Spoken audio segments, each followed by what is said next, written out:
Ready.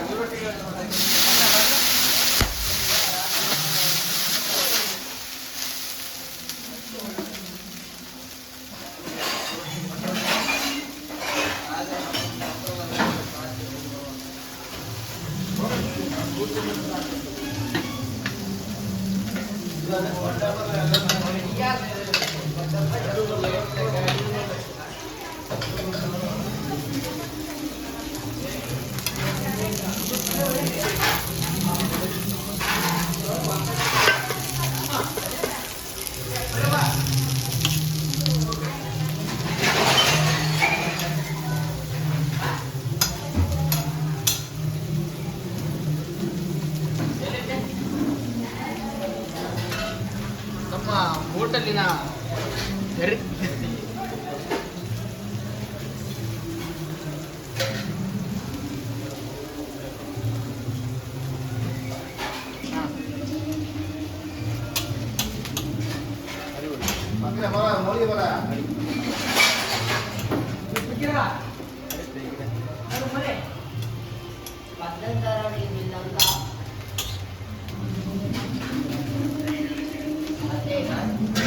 Super.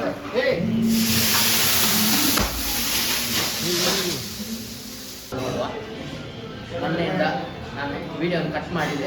Part 1 ಮಾತ್ರ ಹಾಕಿದ್ದೆ, part 2 ಹಾಕಿರಲಿಲ್ಲ. ಇದನ್ನೀಗ ನಾವಿಬ್ಬರು ಟೇಸ್ಟ್ ಮಾಡಿ ರಾಘವೇಂದ್ರ ಮಸಾಲೆ ಹೇಗಿದೆ ಅಂತ ನೋಡೋಣ. ಮಸಾಲೆ ದೋಸೆ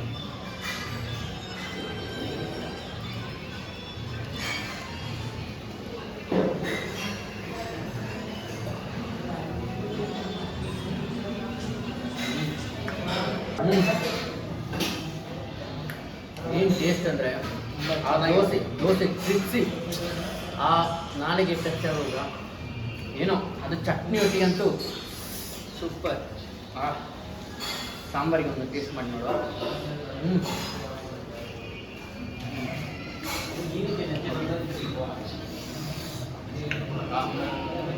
ಸೂಪರ್ ಆಗಿದೆ. ಚಟ್ನಿಗಂತೂ ಏನೋ ಚಟ್ನಿ ತಿಂತಿದ್ರೆ ಏನೋ ಬೇಕು.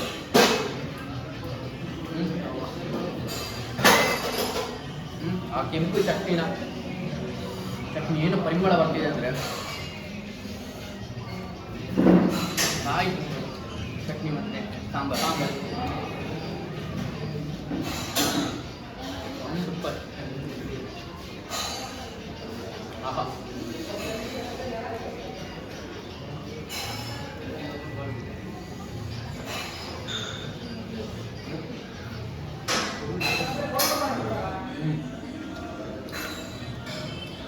ಓಕೆ. ನಾವು ಇದನ್ನೆಲ್ಲ ಖಾಲಿ ಮಾಡಿ ಮತ್ತೆ ನಿಮಗೆ ಮುಂದಿನ ಈರುಳ್ಳಿ ದೋಸೆಯಲ್ಲಿ ನಾವು ಸಿಗ್ತೇವೆ.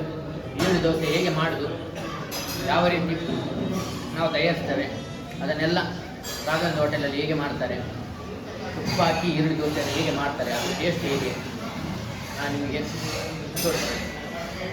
ನೆಕ್ಸ್ಟ್ ವಿಡಿಯೋದಲ್ಲಿ ಸಿಗುವ. ಬಾಯ್.